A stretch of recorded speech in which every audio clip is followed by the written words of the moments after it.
On this week's episode of Ride the Lightning, the Tesla unofficial podcast, Elon Musk confirms that the Cybertruck will have a 4-motor option. Yes, quad motor. Plus, Tesla puts a few crazy new accessories in the online Tesla shop, from a $50 stainless steel Cybertruck-shaped whistle to a $20,000 brake package for the Plaid Model S. The Model Y is dominating California car sales and more.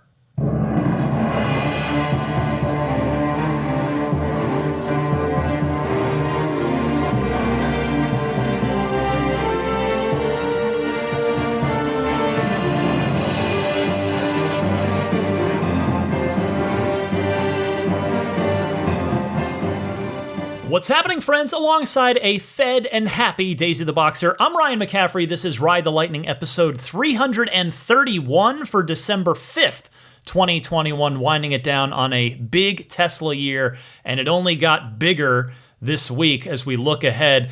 First, I want to mention that I had a great Thanksgiving trip with my family. I want to thank all of you for allowing me to do that. I hope you enjoyed your holiday. And the Immaculate Reflections car detailing interview that I left you with. I had fun sitting down with Jeff to do that, and I hope you got something out of it. All right, well, let me jump right in because there is so much to talk about this week. First up, the big story, it broke on Friday. The Cybertruck is getting upgraded to a quad motor version. That will not be the only choice, but that will be the new high-end choice for the Cybertruck, with Elon Musk tweeting, quote, "Initial production of the Cybertruck will be a 4-motor variant with independent ultra-fast response torque control of each wheel." Now, this was in response to Omar from Whole Mars blog, who tweeted, "Rumor has it that the Cybertruck is no longer configurable on the Tesla site because they're debating getting rid of the single-motor version and having only 2, 3, and 4-motor variants." And that's what Elon responded to there. And then later in the same thread, because the first question you're probably already asking yourself if you have a tri-motor reservation is, well, can I upgrade that reservation? And Elon did confirm that yes, quite obviously, you will be able to upgrade your reservation if you want to. First, this is huge news, obviously. Tesla has never done a 4-motor setup. It has been done, certainly. The Rivian R1T uses a 4-motor setup, as does the Rimac Nevera, their new hypercar. Now, there's obviously a massive spread in price between those two examples I just listed to you, but those are the two examples that are out there right now. But this is Tesla venturing into quad motor territory. I have some notes and some observations about this because there's sort of a domino effect that happened in my head as I started to process this. I can't even speak today. First, I think we can probably consider the single motor version dead, as Whole Mars blog had insinuated in his tweet. Or if it's not outright dead, it's going to be so far out on the horizon that it might as well be, because the tri-motor and dual-motor versions under the previous plan were already going to be the ones that got built first, and the single-motor version wasn't expected to go into production until at least a year after the other two. So given that the Cybertruck obviously has already been pushed back a year, that would put the single-motor version, if it were still going to happen, pretty far out there. It would be pretty darn far away. We also know that Tesla likes to simplify their options with manufacturing as much as possible. So, quite frankly, I just doubt that they're going to offer 4 different motor configurations on the Cybertruck. 1, 2, 3, and 4. I don't see that happening. Furthermore, if you're wondering about range, as you have every right to, particularly if you are currently a tri-motor reservation holder, I've seen so many tweets, gotten so many emails from people who have said, I've got the tri-motor version specifically because of that long 500-mile range. Well, I would suspect, though again, I don't know at this point, but I suspect that the quad motor is going to be the one that gets the 500-mile range, while the tri-motor, if it happens, kicks down to something like 400, and the dual motor gets 300 to 350. Now, I may very well be wrong about this, but here's something I'd be willing to bet lunch on. There's no way that the quad motor version is going to go substantially over 500 miles unless the Roadster, the next-gen Roadster that should follow the Cybertruck within a year or less, is going to go up to 700 plus miles. There's just got to be a separation there between the hypercar, the Halo car, and the Cybertruck. Now, if anything, I might be wrong the other way. And what I mean by that is I could see the tri-motor having the longest range and the quad motor having more power and performance, but at the expense of some range. Now, it's also possible that in the spirit of manufacturing efficiency and simplicity that we know Tesla is so fond of, that the tri-motor version goes away completely and we just get the dual motor that's maybe, 300 to 350 miles of range and that 500-mile quad motor. And in fact, I had written that in my notes, and then a little later in the day, Tesla tipster Sawyer Merritt, who I've cited on this podcast before, is reporting exactly that he has heard that from his sources at Tesla. So we shall see. Again, it would make sense to just have two versions to be more in line with Tesla's MO of simplifying things as much as possible. So no more single motor, no more tri-motor. The odds are out. The evens are in. Second, speaking of the new Tesla Roadster, the next thought that entered my head when I heard about this quad motor Cybertruck is that this should all but confirm something that I have predicted on this podcast before. Not that it was any sort of grand, bold prediction, but that prediction being the new Roadster is going to have four motors. It's going to be a quad motor car because there's simply zero chance, as I mentioned a moment ago, that the Cybertruck will have a quad motor option and the supercar, the Halo car, the top of the line $250,000 Tesla doesn't have four motors. If it doesn't, if the Roadster has fewer than four motors in it, I will print out my 17 pages is what it turned into at the end. 17 pages of show notes that I have for this week's episode. I will print those off and eat them if the Tesla Roadster has fewer than four motors in the car. Now, the third thing I wanted to bring up here, and I don't want to give necessarily credit like it's entirely due to Rivian per se, but I do think it's fair to bring up that this might be an instance, this upgrade of the motors from 3 to 4 in the Cybertruck, this could be an instance where we can tangibly point to competition being a good thing for Tesla and, more importantly, for consumers. Because if you've been paying attention to the Rivian R1T, which is in early production, it is just starting to deliver to customers now, it is getting incredible reviews. And I've been so happy to read those because the world so badly needs more very good, not just very good, needs more great EV options of all sorts, particularly as this electric truck market starts up. That's going to be a big catalyst for a lot of people to switch to EVs if the products are good. And by all accounts, the Rivian R1T is fantastic. Doug DeMuro, the YouTube car reviewer that I'm a fan of, who I've mentioned here before, he gave the Plaid Model S his highest score ever. Well, he gave the Rivian R1T 1 point less for his second highest score ever. Now, I know that's just one person, but across the board, the Rivian's been very, very well received so far. By all accounts, it's fantastic. And part of the reason why, just part, certainly not entirely, but it's got quad motors. It's 0 to 60 in 3 seconds. It's got fantastic off-road capabilities. It's got pretty good range, though that's more a function of battery than it's largely a function of battery, not the motors. But still, anyway, on this topic, speaking of off-road, while we're upgrading to 4 motors, Elon wasn't done offering new nuggets of information on the Cybertruck. He was also asked, can it turn like a tank? And he responded, it will have both front and rear wheel steer, so not just like a tank, it can drive diagonally like a crab. So again, not to draw a straight line right to the competition here, but the GMC Hummer EV. That's a big advertised feature of that vehicle. And again, the Rivian is supposed to get this as an update down the road. But again, even if those other trucks, those other electric pickups, had nothing to do with the Cybertruck adding this stuff, the point is it's awesome to see. I love this. This is great to see such a step up, that at least this extra year that Tesla is taking or needing on the Cybertruck is being used to substantially upgrade this thing. Now, that also means the next thought in your head, pricing. It may not be good news for everyone because obviously this is going to increase the cost of the truck.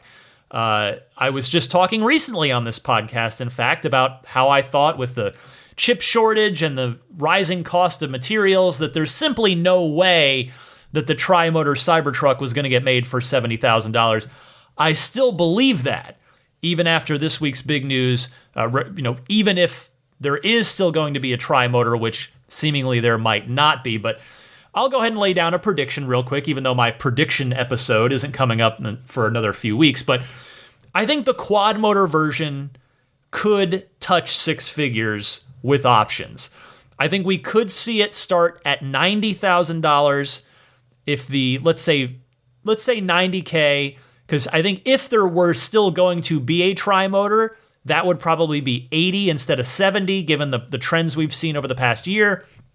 And then you figure that can get right up to $100,000 with options, namely just FSD alone would kick that up to $100,000, but we don't know what other options, interior, etc., that Tesla might offer on there. But the point is, I would mentally prepare yourself for something that costs upwards of $100,000 if you are someone that's interested in the quad motor Cybertruck. But boy, what a huge bit of Cybertruck news this week. Now, we're not quite done with the Cybertruck because prior to this quad motor tweet, Elon also gave another vague but nevertheless exciting update about the Cybertruck. When responding to Ride the Lightning listener Zane, who asked Elon, "Will the Cybertruck have a yoke?" Elon said, quote, "Cybertruck is intentionally an insane technology bandwagon," end quote. And then he added in a follow-up tweet saying, quote, Cybertruck will reach far into a post-apocalyptic future and bring that technology to now." Well, I'm not quite sure what he means by that. I mean, I guess quad steering, quad motors and four-wheel crab walk steering is part of that. But I'm eager to find out specifically what Elon means there. I will say, after watching the aforementioned Doug DeMuro's very thorough review of the Rivian, plus Doug's walkthrough that he did recently of the F-150 Lightning, I want to say I do hope that the Cybertruck incorporates a lot of the smaller but useful convenience and work truck features that its competitors are going to be doing. Things like having lots of other power outlets for tools, a power frunk, measuring units on the tailgate for measuring things at job sites, etc., etc. But anyway, getting back on track here, it certainly seems like a definite yes to the steering yoke on the Cybertruck. So again, that is going to be a very divisive thing, at least for a while. It has been on the new S and the X, but the difference is that the Cybertruck aims to be a much higher volume vehicle than the S or the X, or even the S and the X combined, right? I mean, we know from when I got to ask Elon at Battery Day a year plus ago, what do you think the total, the max volume production on Cybertruck's going to be? He said 250 to 300,000 units a year. So that is much more than the S and the X combined. By the way, if you're curious, the dual motor pricing, I think we're looking at least $60,000 for that. It had been previously on the reservation page as $50,000, with the single motor being $40,000. But with these chip shortage situation, the price situation there. And with the materials costs, I think a $10K bump is probably the minimum to expect. It might even be more. It might be 65, could even be 70 for the dual motor on that. But it remains to be seen. We should hopefully find out. I mean, Tesla doesn't usually announce pricing until they have to, so we'll see. But on a related note, Elon did separately tweet after being asked, can we get a legit Cybertruck update? It's been about 2 years after all. And Elon said, quote, oh man, this year has been such a supply chain nightmare and it's not over. I will provide an updated product roadmap on the next earnings call. Now, first of all, I'm glad to hear that Elon will be on the next earnings call. I wonder if he'll be doing so because it's for the full year report and not just Q4, or if he intends to return permanently, or if this is just a, hey, I'm coming back for this one, and then I'm going to nope out of the other 3 for the rest of the year. But regardless, it'll be good to have him back for at least this one. No offense to the leadership team that staffed the last call, but the thing is, without Elon's completely unscripted and unpredictable responses, it's just not as fun. It's not as fun for us fans anyway. I don't know how shareholders feel about it, but anyway, I would expect that earnings call to be around the last week of January. And as always, when that time rolls around, I will have audio clip highlights of everything Elon has to say, all the good stuff, as well as a full recap and analysis. So stay tuned for that in about, 7 or 8 shows from now, I guess is what that will end up being. Next up this week, I told you at the top about some crazy accessories that Tesla put up in the online Tesla shop this week. I want to say thank you to Nadav for sending this to me while I was on my family trip. The first and possibly, well, at least most expensive and possibly craziest, though it does have a practical application, of these new Tesla accessories is a carbon ceramic brake package specifically for the Plaid Model S. I believe this is the most expensive accessory in Tesla history, as it costs $20,000 for this brake kit. It will be available by mid-2022, according to the Tesla store listing, which, by the way, reads, designed for the ultimate track experience, the Model S Plaid carbon ceramic brake kit is a complete hardware package that delivers maximum repeatable stopping power during high-performance driving. The kit includes all-new carbon silicon carbide rotors that provide maximum high-temperature durability and heat management, one-piece forged calipers with high-performance pads, and high-temperature brake fluid. End product description. Well, I've got a few thoughts on this. First, I think these will absolutely come on the new Roadster. In fact, I would bet lunch, I'm in a betting mood this week, that these are literally the same brakes that are going to go on the Roadster, because it just makes sense. In fact, I'm going to do some extra math here in a second, but the next point I wanted to make first is we now know why Tesla broke tradition on their performance models, always coming with red calipers with the Plaid. Because as you know, the Plaid in its standard configuration does not come with red brake calipers. They were saving it for this. Third thing here, this will hopefully address the stopping power criticism of the Plaid that I've seen in a lot of reviews. These rotors do look physically larger than the stock rotors that are on the Plaid now, which is no doubt why this kit requires the 21-inch Arachnid wheels. It will not go over the 19-inch Model S, the Tempest wheel, if you've got that on your Plaid. Now, the Roadster, as we saw it in 2017, the prototype has 20-inch wheels in the front, 21s in the back. But my guess is that these exact carbon ceramic brake rotors will fit over the 20-inch wheels on the front of the Roadster, but just not those 19-inch Model S wheels.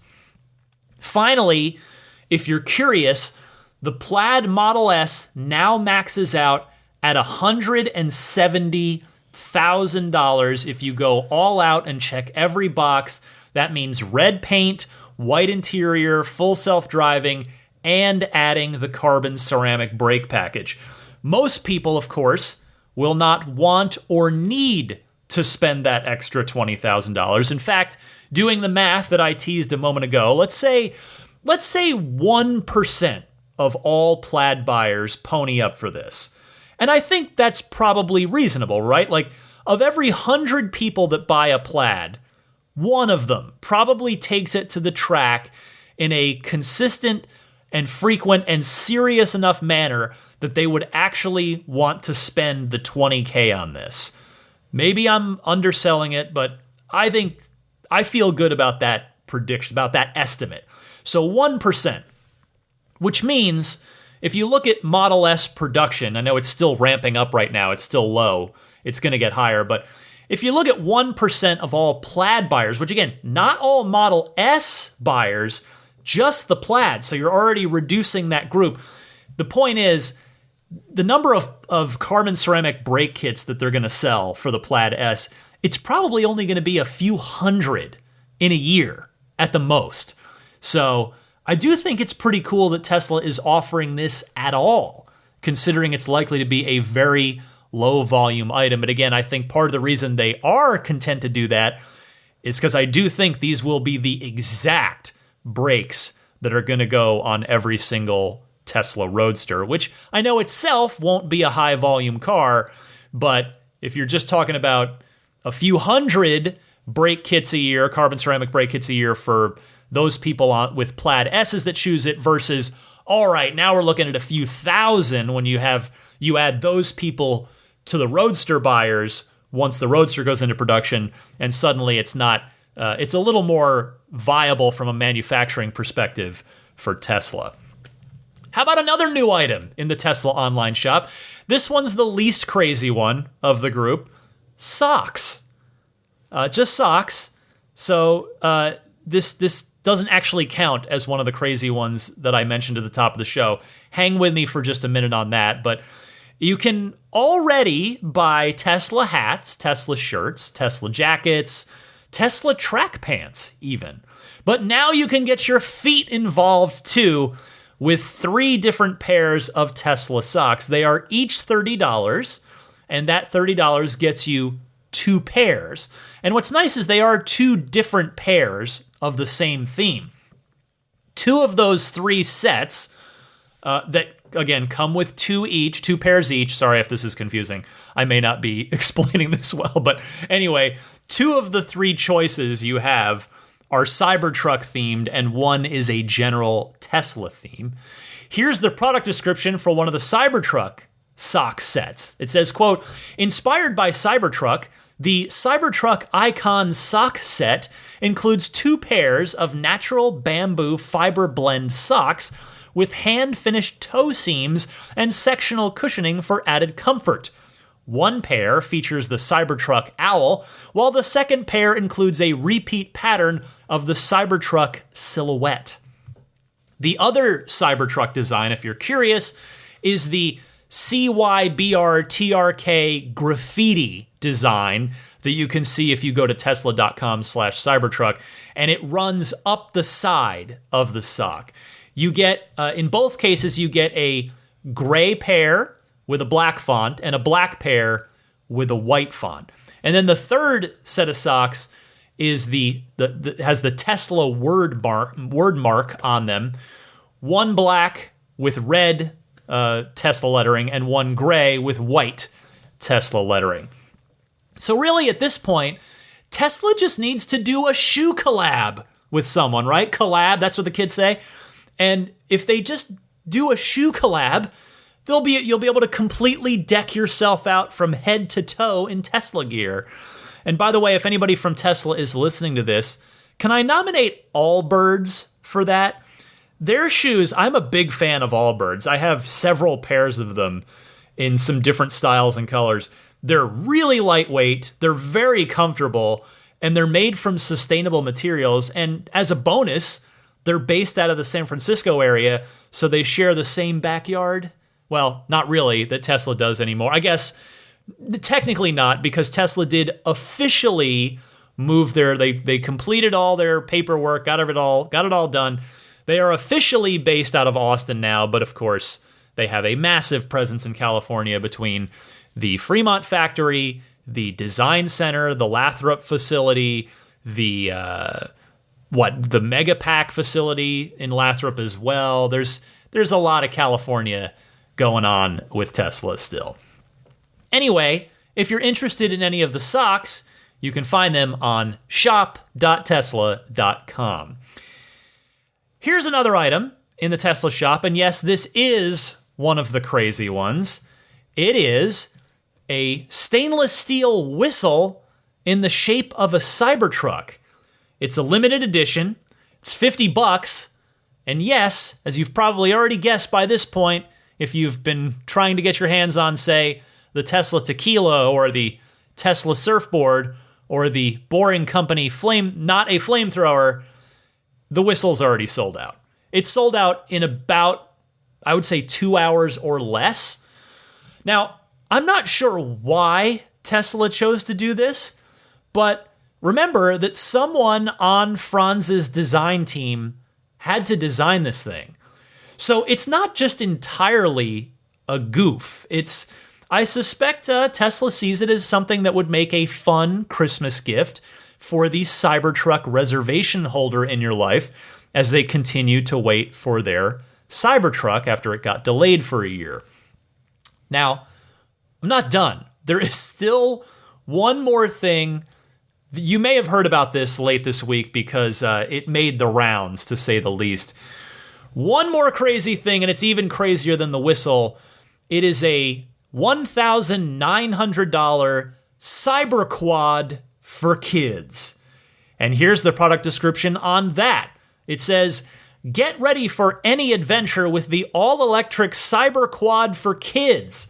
Inspired by our iconic Cybertruck design, the four-wheel ATV features a full steel frame, cushioned seat, and adjustable suspension with rear disc braking and LED light bars. Powered by a lithium-ion battery with up to 15 miles of range and a configurable top speed of 10 miles per hour, Cyberquad for kids is suitable for anyone 8 years old and up with a maximum weight of 150 pounds. Now, I'm sure they'll sell as many as they can make. In fact, they sold out by the next morning because this went up, I think, Thursday night. Like Thursday evening is when this thing hit the shop, and by Friday morning, it was gone. I don't know if there'll be more batches of these or if it's just going to be a one-off, just a one run of them. Now, for me, $1,900. I had the chance. I saw it. I caught it right when it went up, and I looked at it, and I'm looking at it, and I thought about it, but then I decided better of it. I live in San Francisco. There's nowhere for my daughter to really ride that thing. I'm out here in the concrete jungles of San Francisco. Although I did mention it to my wife, and I said, well, given how these Tesla things have gone, the surfboard, the Tesla Tequila, I probably could have bought one and then flipped it for a profit. But honestly, I'm not really, A, willing to lay out $1,900 to find out, and B, I would just rather another Tesla owner have it at regular price that wants it. I'm not out here looking to go scalp Tesla stuff. I mean, I work in an industry in the video game world by day where bots and scalpers have gobbled up so many of the very limited availability of Xbox Series X and PlayStation 5 consoles and are out there scalping them, trying to make a 2 to 3x profit on it. And I wouldn't want to do that to a fellow Tesla enthusiast on a Cyberquad for kids. But if you did want one, they're gone for now. If you really want one, I would advise just checking in on the online Tesla shop on a daily basis. Just make it a habit. Pop in there once a day And who knows, maybe at some point they will restock, but I am not sure. All right, let's move on to more Tesla news here. Tesla's always done exceptionally well in California, we all know that, but on the back of the Model Y, Tesla is putting up some truly incredible stats in the country's most populous state. Take a listen to this segment about how successful the Model Y is in California. This comes from the CNBC show Squawk Box. Meantime, we're going to talk a little bit about Tesla because it is feeling the California love. You ready for this? New data showing that the EV giant is leaving the competition in the dust somewhere on the Pacific Coast Highway. And for that, Phil LeBeau joins us this morning. Phil. Andrew, we get this data every quarter from the California New Car Dealers Association, and it's a great look at how the country's largest auto market is moving in terms of trends, what people are buying, what they're not buying, and the numbers look incredible for Tesla. Now, they've always been strong in California. It's always been their strongest market. But look at the surge in sales this year. Nobody's close to them, up 64%. There you see Porsche, Hyundai, and Kia. The strength of this, the Model Y. Now, the Model 3 has always done well there, but the Model Y, it is the fifth best-selling model in California. Let me stress this again. Not the fifth best electric vehicle, the fifth best-selling vehicle, period. It is also the number one luxury compact SUV in California. One reason why, when you take a look at Tesla's annual sales, the estimates continue to go up, not just because of California, but because of what they're doing worldwide. The estimate now, according to FactSet, is for full-year deliveries to reach 893,000 vehicles. Don't be surprised by the end of the year if the estimate tops 900,000 vehicles.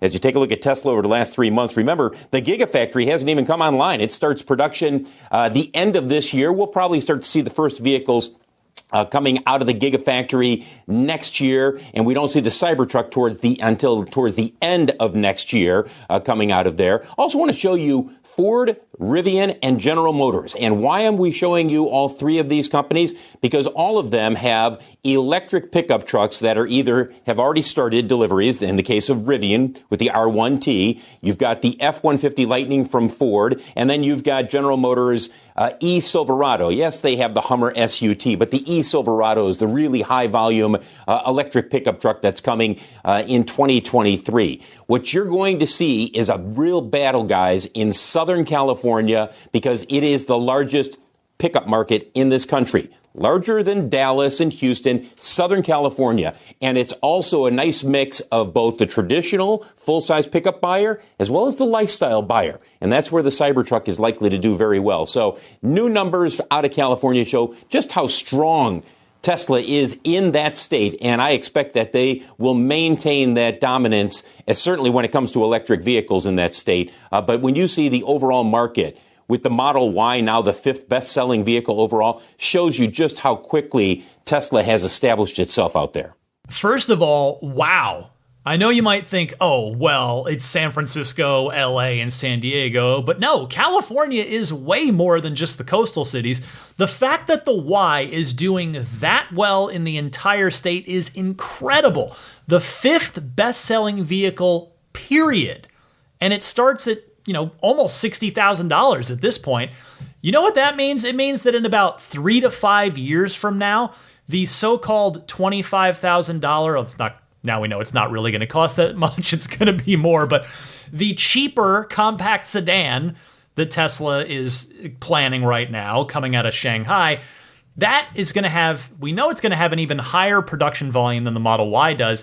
That car is probably going to make it into the top 3 of vehicles sold in California, maybe even to number 1. Second of all, I learned something from that clip, which I always appreciate. I did not know that Southern California is the biggest pickup truck market in the United States. I would have thought for sure it would have been Texas, since, as Mr. LeBeau mentioned, Dallas and Houston are there, and those cities, besides being in Texas, are major, large cities themselves, to say nothing of the many, many truck buyers that live outside of those major metropolitan areas in Texas. And with that knowledge, by the way, I really do look forward to seeing the entire electric pickup truck market just take off in the next 2 to 3 years. I think there's plenty of room for all of them to succeed when I look at it, because I don't think they really overlap that much. The Cybertruck buyer, I think by and large, is not the same as a Rivian buyer, who's not the same as a Hummer EV buyer, who's not the same as an F-150 Lightning buyer. I think all of those trucks serve a particular customer, and I wonder if in 20 years from now, we might look back on the electrification of the pickup truck as the real moment when the EV movement went from, here in America, went from lifting off, which it's been doing on the back of the Model 3 and now the Model Y, to just absolutely going into orbit because of the electric pickup truck market. I hope so. I look forward to that day. A couple more quick items here for you, 3 of them in fact. Thank you to Tesla Motors Reddit user Bluit, Bluuit, for posting a picture of the email that they got from Tesla about their original Model Y order that was placed back at the reveal in March of 2019. In short, anyone who was still sitting on an order from those early days after the Model Y unveiling has now either had to follow through on that order, or Tesla will cancel it and refund them their $2,500 deposit amount. It's actually already come and gone. I picked up this story, I saw it on Reddit while I was away on vacation, so I didn't have the chance to do it on last week's show, but I did still want to mention it here. The date's come and gone, but it's significant, so I thought I would mention that regardless. Honestly, I think Tesla was pretty cool to have let them float around in the system for that long. It's been, at this point, almost 3 years for a lot of those early orders since the Y, again, was unveiled in March of 2019. And quite frankly, Tesla doesn't need that money anymore. They've got so many orders coming that they just don't need to keep those $2,500 reservations on the books anymore and just hope that they're going to come through and it might help them eke profitability. Like, no, Tesla is past that. So I can't really blame them at all for saying, put up or shut up on these early Model Y orders. If anybody out in my audience decided to move forward with their order, though, what I would like to say to you is congratulations, because you managed to get full self-driving at a much cheaper price than anyone else can these days. So that's a big bonus to having hung on to that order for a while. Speaking of the Model Y, it looks like Tesla Tesla has made a CPU change in the Model Y. At least it's probably going to be everything, but starting now with the performance Model Y in China, the Giga Shanghai built performance Model Ys. This one I found, the first place I saw this, I want to give credit, again on the Tesla Motors Reddit, to a post by user Beaten by Jumper Cables, which is a hilarious username, if not a little dark. But thank you to that user for posting the proof of this from a made-in-China performance Model Y's screen that shows the AMD Ryzen chip replacing the Intel Atom chip that's in all of our Model 3s and Model Ys now. So I think we have to maybe anecdotally or colloquially call this one the MCU 2.5 because it's a CPU upgrade, but there is not a dedicated GPU in this as there is in the new Model S and X that in those cars enables high-end gaming, things like Cyberpunk 2077, which, by the way, still hasn't come out for the new S and the new X. I wonder why that is. The build that was playable in the cars at the Plaid launch event back in June seemed pretty rock solid. I wonder why Cyberpunk still hasn't been pushed out. Anyway, 10 teraflops of gaming power in the new S and the X. That is not the case with these new Ryzen chips going in the Chinese performance Model Ys. but still, it is an improvement. There have been benchmark tests done. It is a noticeable step up from the Intel Atom chips that are in our cars. Now, obviously, it's good to see these obvious performance improvements. The cars continue to get better over time. Depending on the cost of this, I might be interested in upgrading if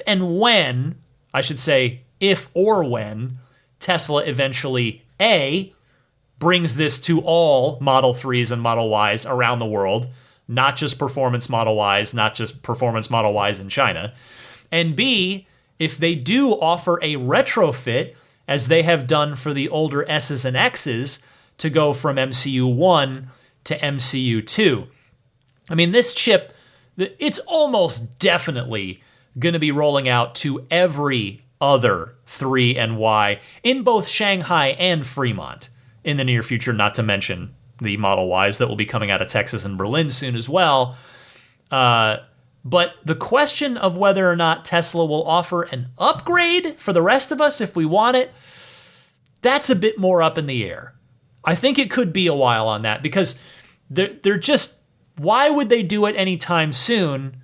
There's a chip shortage going on, and it's not such a night and day difference, at least in these early tests that have been posted online, as it was with the MCU 1 and the MCU 2. That was a substantial difference. Yeah, like I said, this is more of I'm calling it MCU 2.5, with the Model S and the X having MCU 3. I just think, logistically speaking, Tesla would rather put every chip they can get their hands on into a new car that they can sell rather than put it into a car that they've already sold that they'd just be upgrading. It just seems to make more sense that way.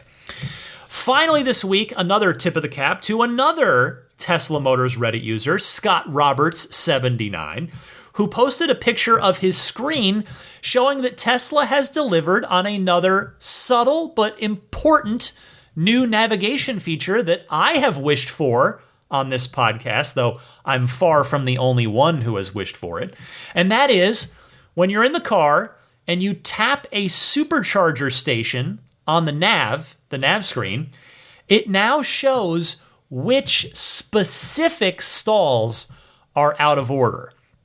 It went from not showing any out of order stalls at all to showing, 2 stalls out of order, but not telling you which 2, to now showing you which specific stalls, if any, are out of order. So nothing really at all to say here except thank you, Tesla. Yes, this is a small but very welcome feature.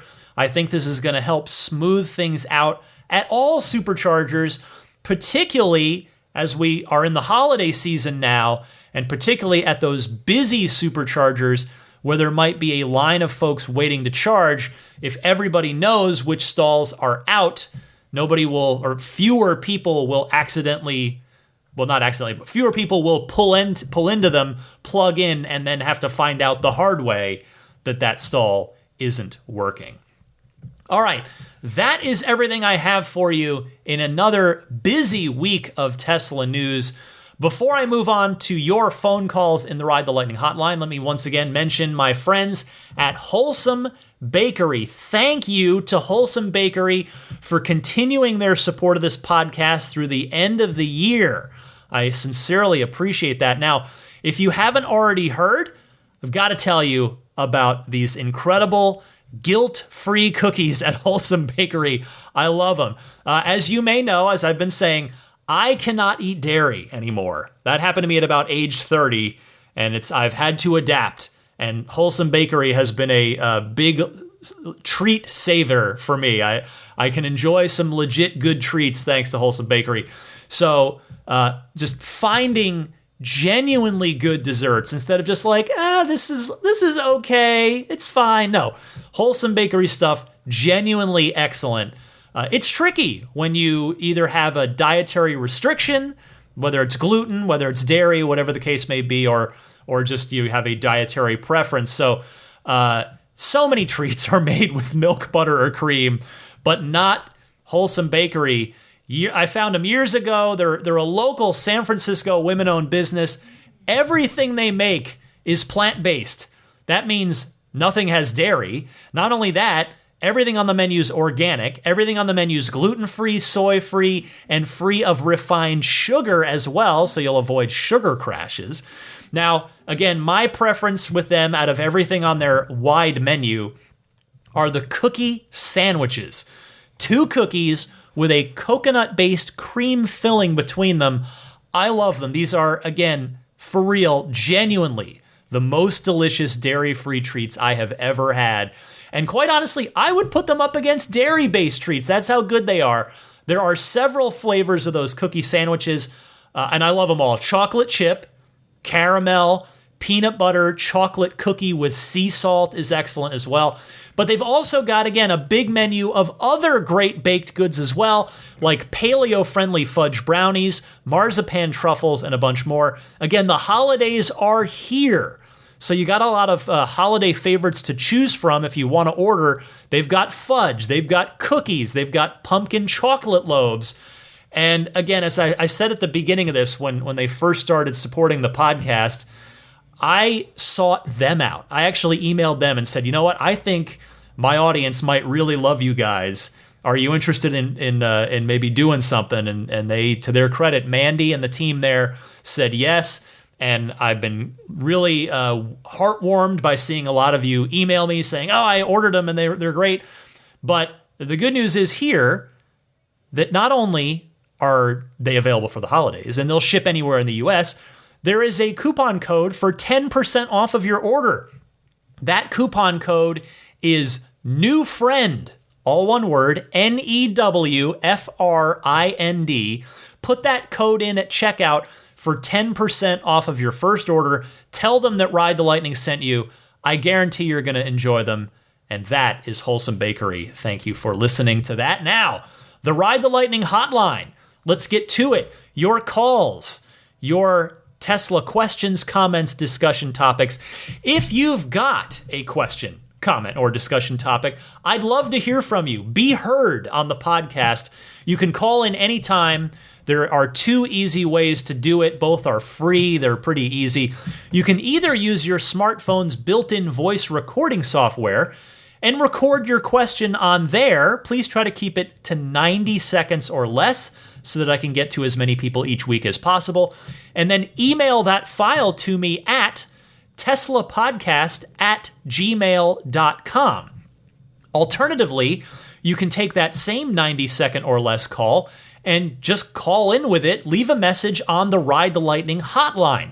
It's a toll-free number. Dial it whenever you want. That number is 1-888-989-8752. Again, that's 1-888-989-TSLA. And if you know someone special with an upcoming birthday, anniversary, graduation, or some other special occasion, you can give them a unique gift of recorded voices from friends and family telling them why they are special.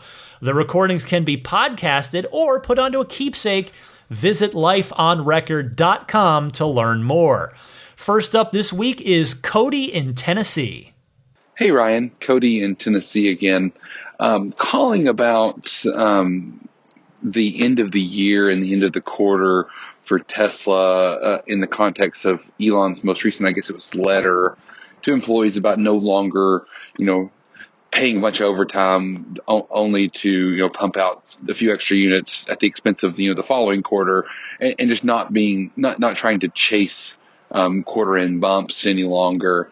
And then in the context of that, also the tax credit that's looming and people shuffling around their orders in an effort to try and preserve their ability to claim that credit.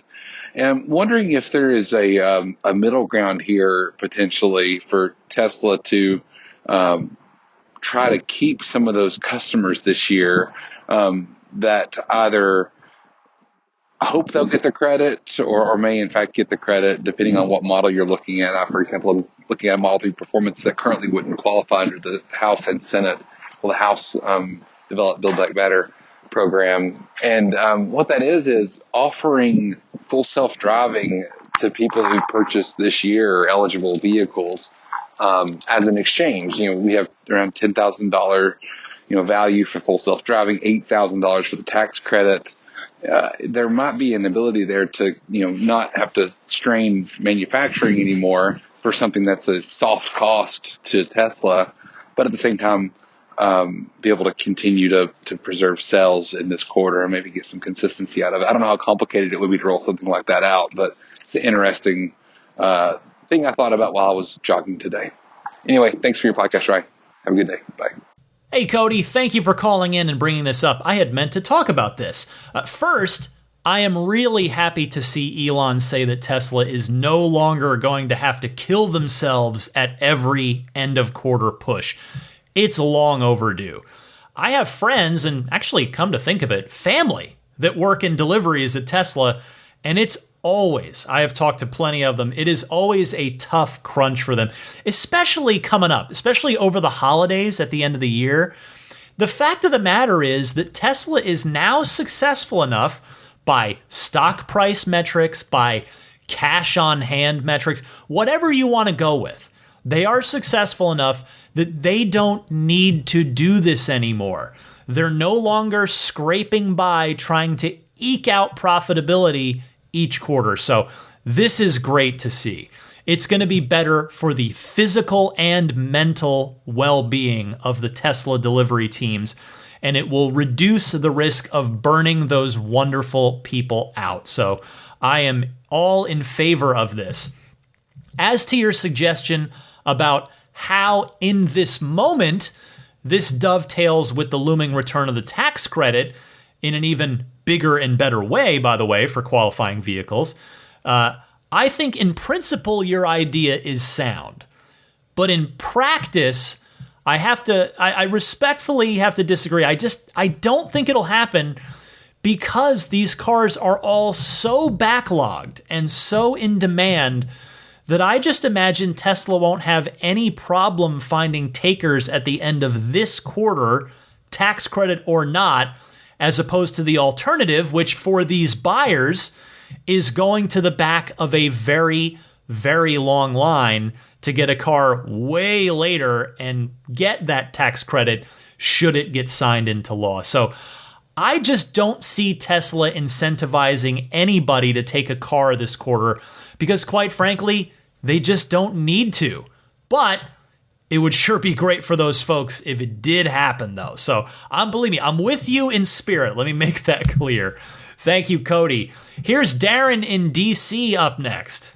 Hey there, Ryan. This is Darren from D.C. again. Hope you are doing well. I am a tri-motor Cybertruck reservation holder. My question to you is, given the amount of price increases across the board on all models, and the removal of all Cybertruck pricing and options to pick which version of the truck to reserve, do you think that Tesla will launch the tri-motor Cybertruck under $80,000 for it to qualify for the $8,000 EV credit, provided that passes the Senate intact? Personally, I wouldn't mind going in on an in-and-out bet that the truck will launch at $79,990 and the dual-motor version at $69,990. What are your thoughts? That is a tough one, Darren, but I'm glad you brought this up, especially given how relevant this topic is this week. Now, obviously, the car world has changed a lot in the 2 years since the Cybertruck was unveiled and originally priced. I talked about that earlier. And as I said, I don't think there's any way that a tri-motor Cybertruck, even if it did get made, would be $70,000. You look at the 400-mile Model S, and I know that's a luxury sedan versus a utilitarian post-apocalyptic stainless steel pickup truck.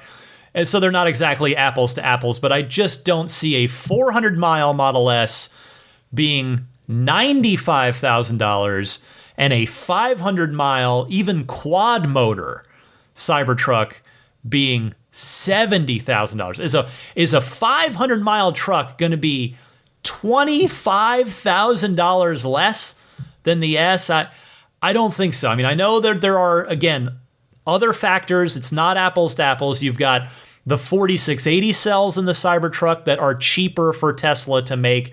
You've got the stainless steel body and lack of paint being cheaper for Tesla, but I just don't see there being any realistic way that happens. So I'm with you. It's going to be more than $70,000. Again, now we're talking for the quad motor.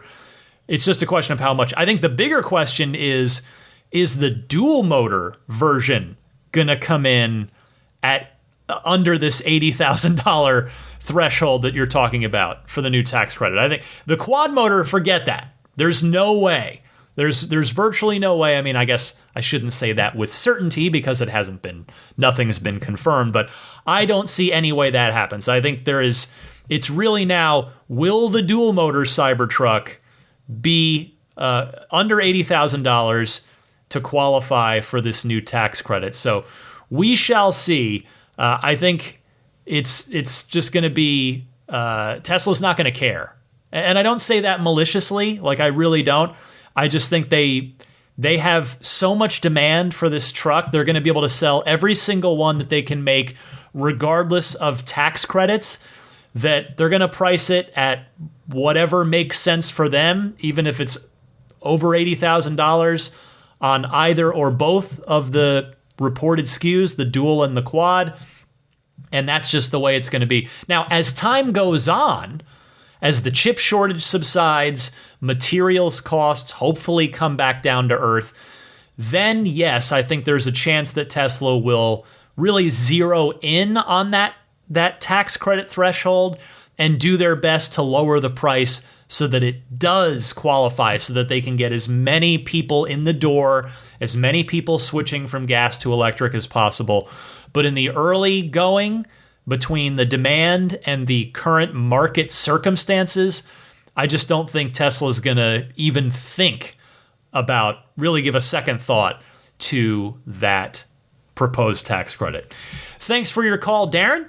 Let's go to Ben from Essex in the UK. Hi Ryan, this is Ben from Essex in the UK, Model 3 performance owner. I had a quick query regarding the actual positioning of the cameras around the Tesla. Now, watching a lot of the beta videos, it would appear that creeping forward for visibility is a thing that needs to be done. So I'm just wondering, how comes the cameras were never thought to be placed maybe further down the wing? For example, the ones that point forward on the pillars either side of the door, should they have not been lower down and much further forward around maybe the wheel arch area, for example, to stop the vehicle having to creep forward so much? In fact, even giving an advantage over normal driving behaviour, if you like. Just be interesting to hear your thoughts, really. Great podcast, keep up the good work, and thanks very much.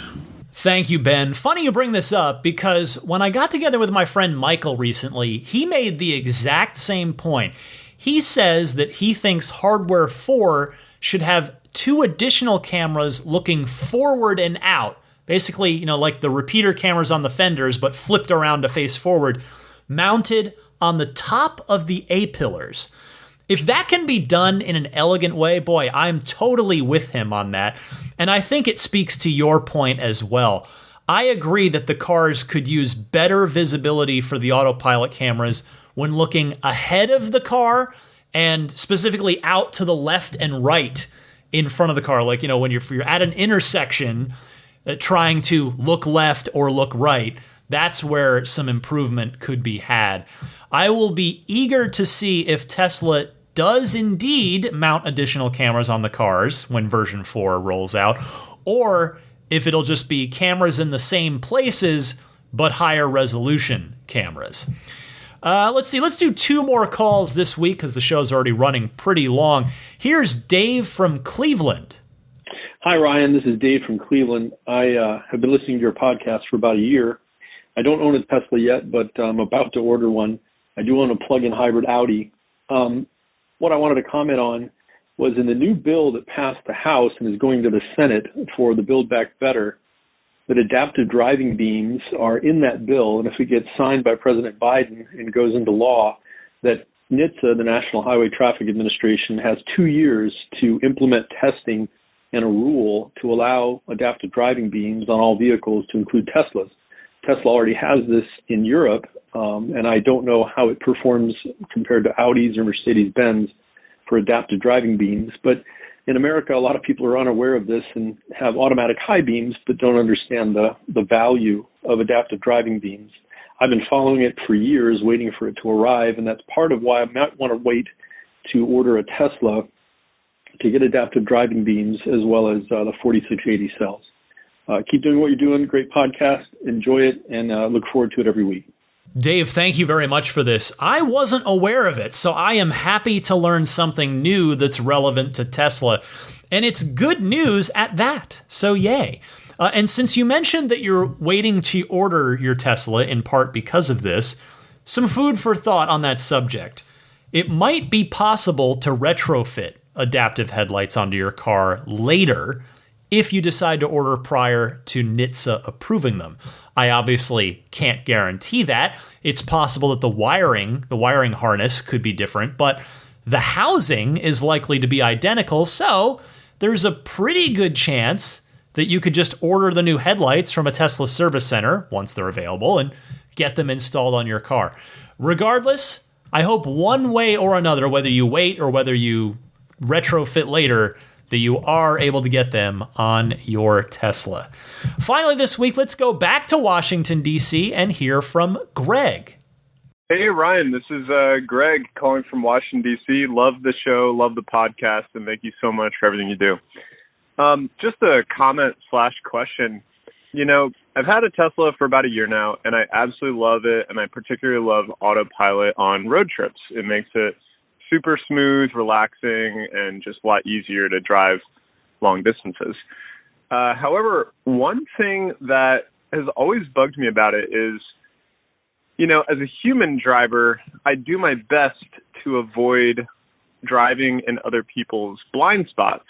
And I feel like, you know, it's just one of those things that we all learn to do when learning to drive, is respect that, you know, in the interest of everyone's safety, to avoid other drivers' blind spots. I'm not sure, do you know if Tesla's Autopilot software is designed to do that or to take that into account at all? It doesn't seem like it to me, and I oftentimes find myself kind of overriding, speeding up, slowing down, changing lanes just to correct for that when I notice it's happening. But I'm curious if you know about this, or know if that's already baked into the software. I'm sure they're going to keep improving it over time to, you know, optimize for safety in whatever way possible. But just curious to get your thoughts. Thanks. Bye. Hey, Greg, I know exactly what you're talking about. I have experienced it too. I don't believe the current production version of Autopilot takes that into account, but as you point out, it's one of those things that I suspect will be added later.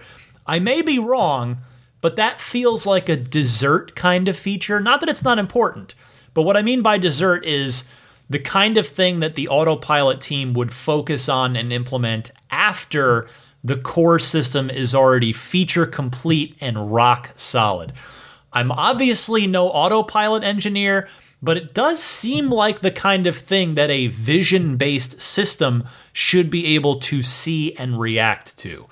Thank you for your call, Greg. Thanks to everybody who dialed in. Keep your calls coming. I will do more calls next week. I gave you the instructions for how to call in at the top of the segment. They're also in the show notes each and every week as well. You can refer to them there. So with that, stick with me. I'll be right back for a little bit more podcast. I've got a bit more I want to talk about right after this.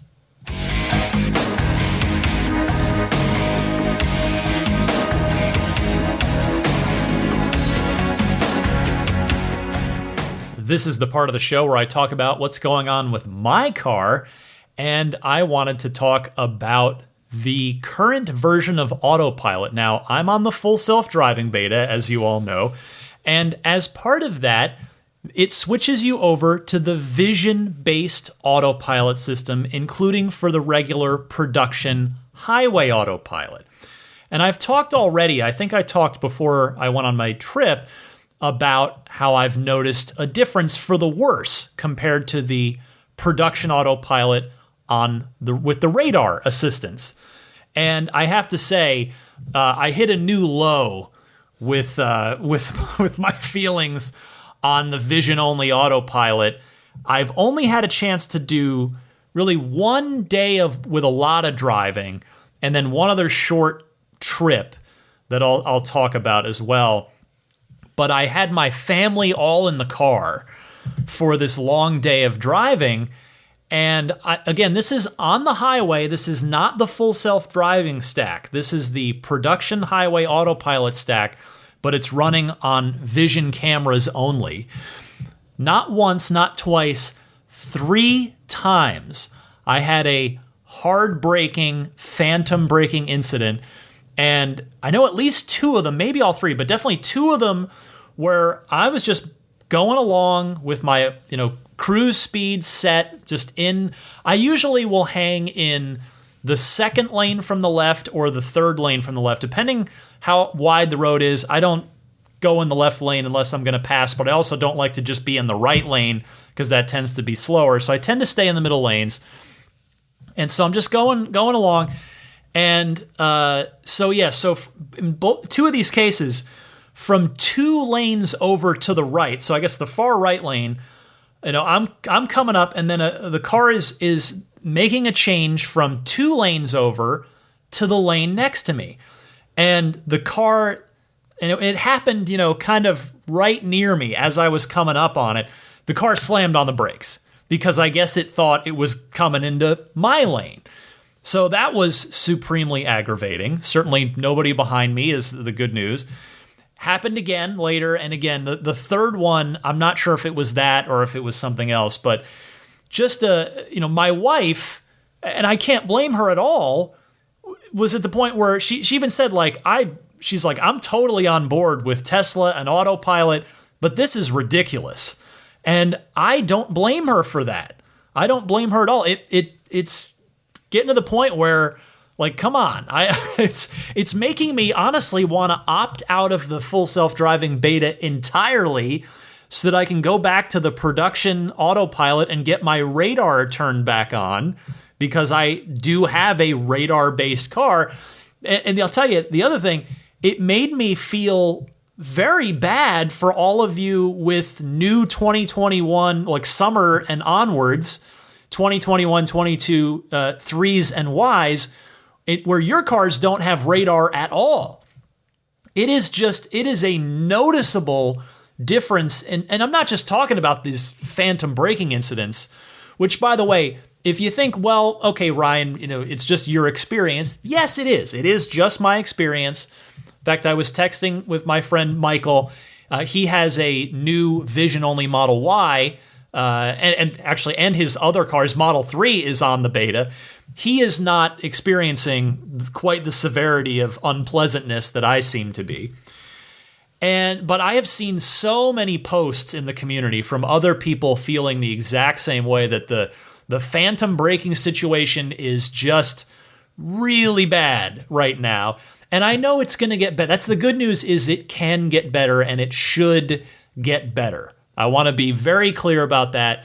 I mean, I think I've told the anecdote on here before. The first time I ever drove a Model 3, it was a Tesla employee friend of mine's car from November of 2017. So that was before the general public could even take delivery. That was when the employees were the only ones that had the cars. And they let me drive the car, and we went north across the Golden Gate Bridge, and it's a windy highway. It's 65. It's plenty, 60, 65. So it's not it's wide road. It's nothing narrow, not like that. But the point is, back then on Tesla's, that was Tesla's in-house autopilot system that they'd switched over to 1 year prior. It couldn't even hold the lane at highway speed on those curves. It would go out of lane. It just couldn't do it. And the system got better and better and better and better. So I know this is going to get better too. But my goodness, it is frustrating right now. And it really made my heart go out to the vision-only folks.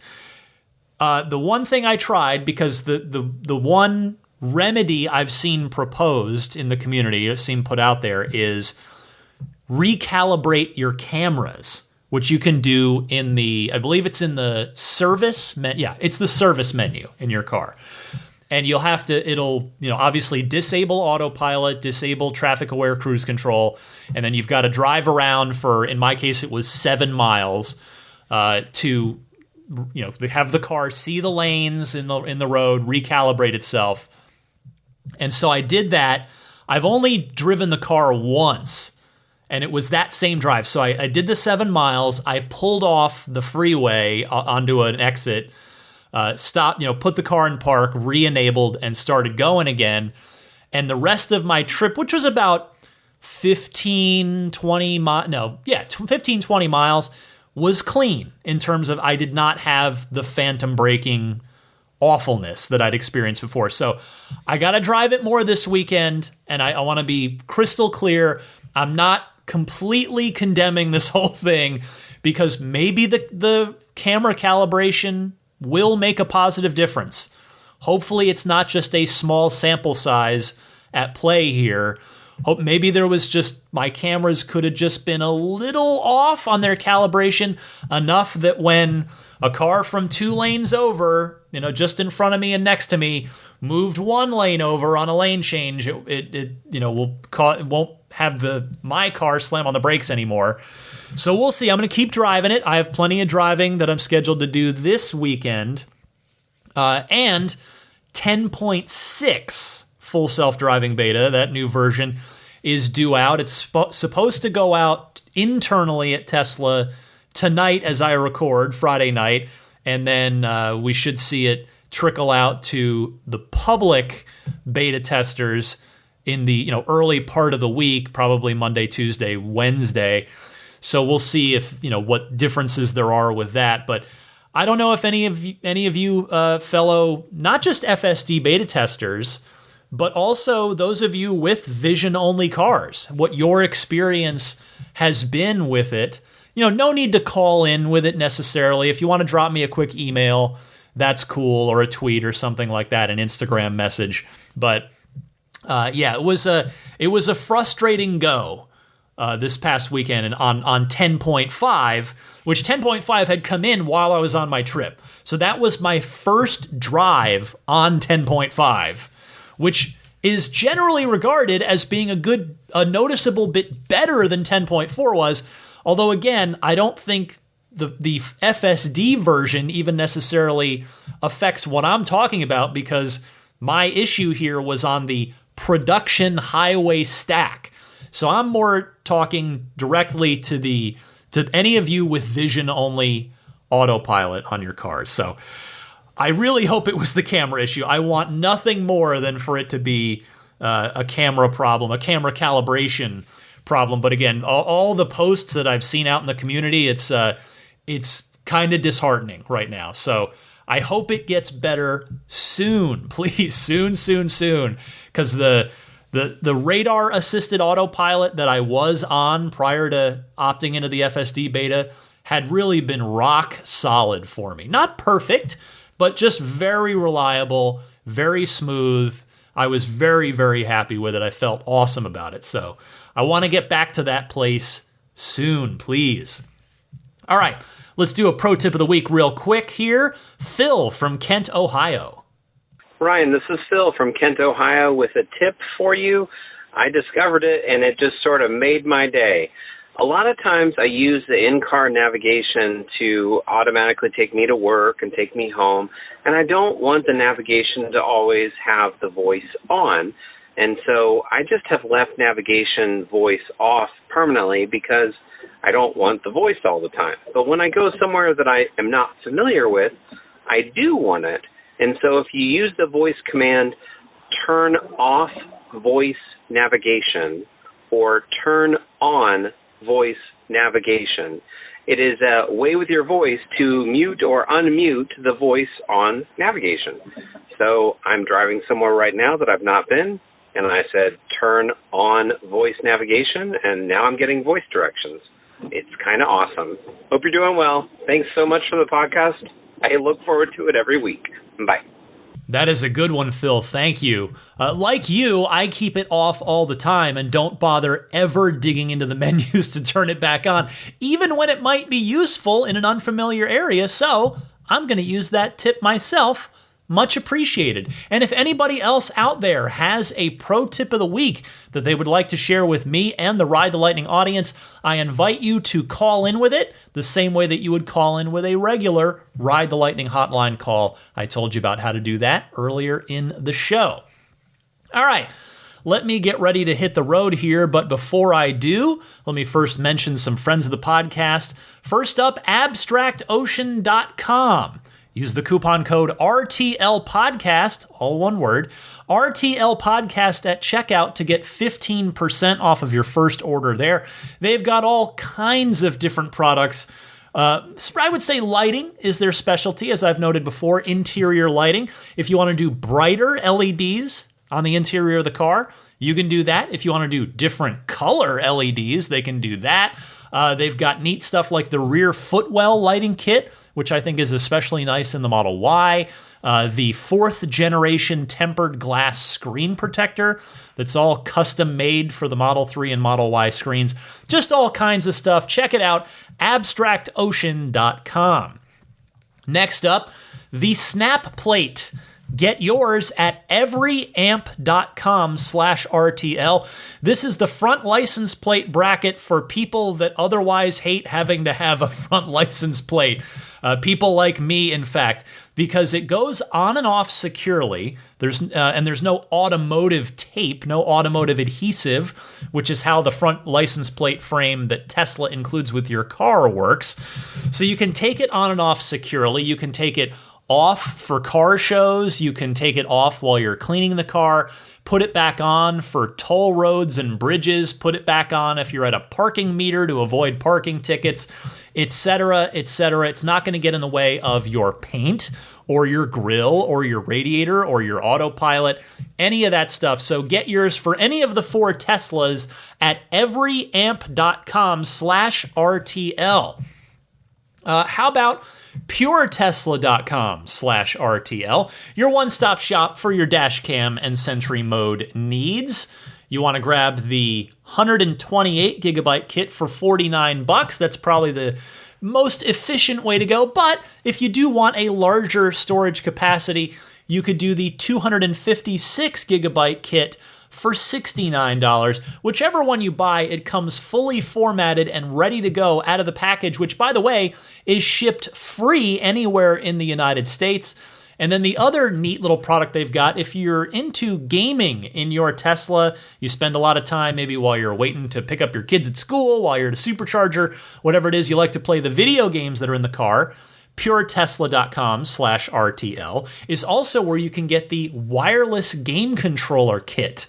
They have a nice, like I describe it, as I've said, as a Super Nintendo inspired, like a low profile gamepad that fits nicely in your center console along with a wireless dongle, so you don't need a cord while you're playing. So check any of those out at puretesla.com/RTL. Don't forget Jada. They've got plenty of fun stuff as well, from the USB hub console to the wireless charging pad to the Jada tray, the organizing tray. Lots of different things for that center console for both the 2021 and 2022 revised center consoles in the 3 and the Y, as well as the older style, the first style center console that's in my car, 2018. Again, I've got the Jada tray in there, and I've got the wireless charging pad. I think the wireless charging pad, so good. You know, if you're lucky, if you've got a 2021 or 2022 3 in your or Y, you're lucky it's built into the car. But if you've got an older Model 3, grab that Jada wireless charging pad. It'll be worth it. And on the plus side, I can get you a little discount on that thanks to the coupon code, specifically for you guys, thanks to Jada. And that coupon code is RTL. Now, to use it, please use my referral link. Go to this link and then put the product in your cart, whatever you want to grab, and then use that coupon code. So the referral link is getjada.com/REF/8. And Jada is spelled JEDA. Finally, I want to mention the Patreon. We are into the holiday season, the end of the year. This is the part of the show where I like to tell you that with sincerity, I mean, really, it's, I hope it comes across in the previous, hour plus that I've been going. I do put a lot of enthusiasm into this, a lot of time, a lot of energy, a lot of hard work. Plenty of research goes into this. I want to make sure I'm as accurate as possible at all times. And so the show is listener supported on a purely voluntary basis on Patreon. If you're not familiar with Patreon, it is a platform by which you can support creators in an ongoing manner. There are artists on there, like painters. There are musicians on there, podcasters. There are musicians. Did I already say that? But anyway, I'm on Patreon, and that is how you can support the podcast if you like. Maybe you've been listening all year long, and you think, you know what, Ryan? Yes, you have earned my support. It's that time of year. I'm gonna back you on Patreon. Well, I would appreciate that if indeed that thought crosses your mind. You can do so on my Patreon page, which is found at patreon.com/Tesla Podcast. Patreon spelled Patreon.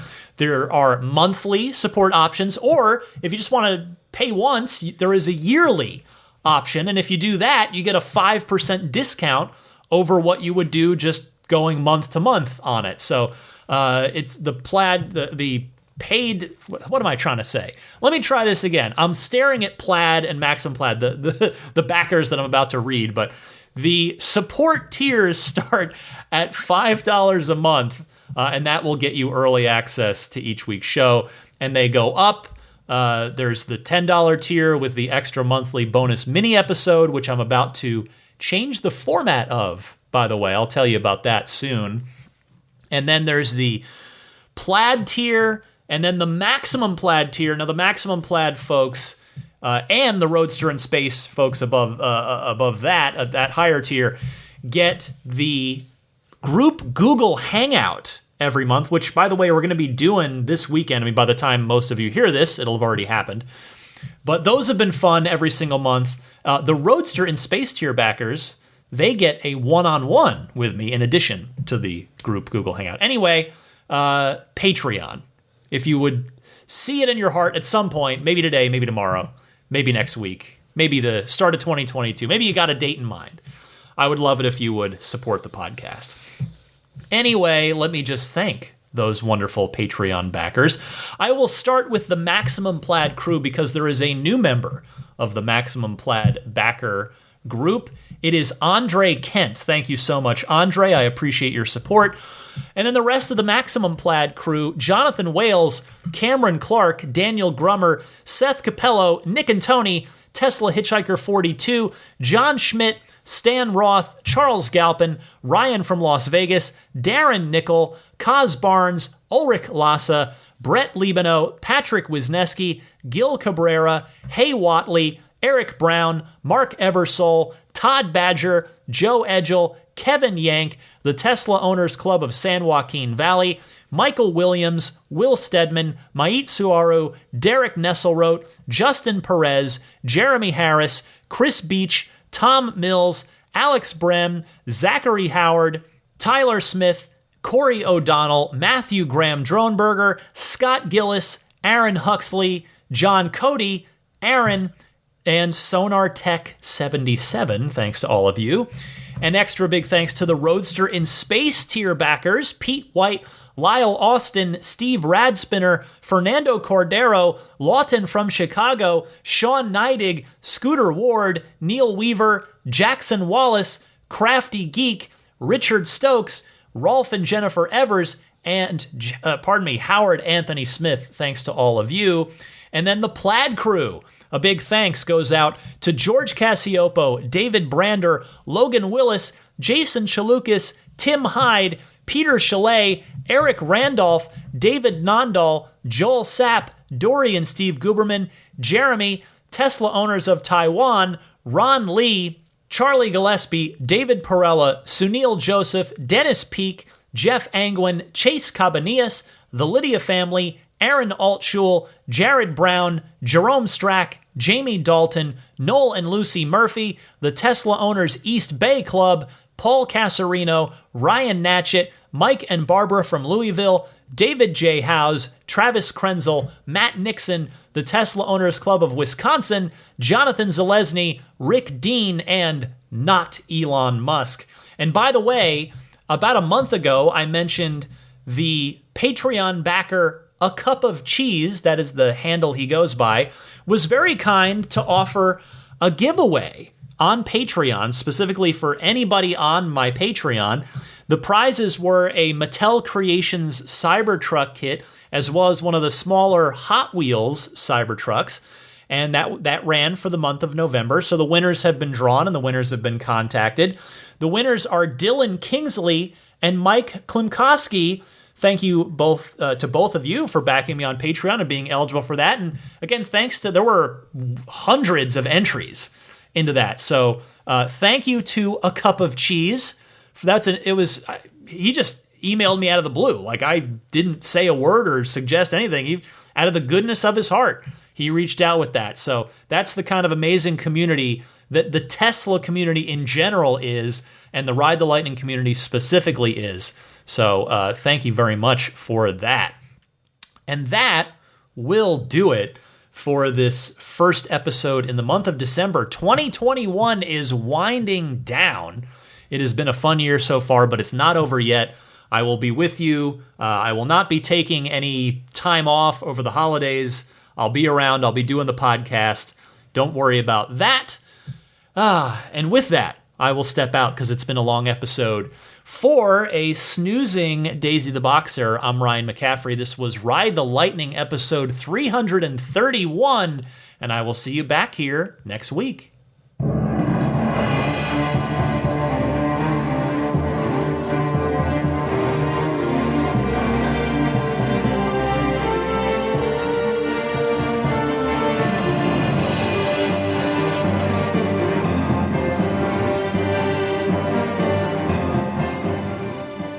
I mean, I think a Tesla is the most fun thing you could possibly buy ever. That's what it's meant to be. Our goal is to make it's not exactly a car. It's actually a thing to maximize enjoyment. It's maximum fun.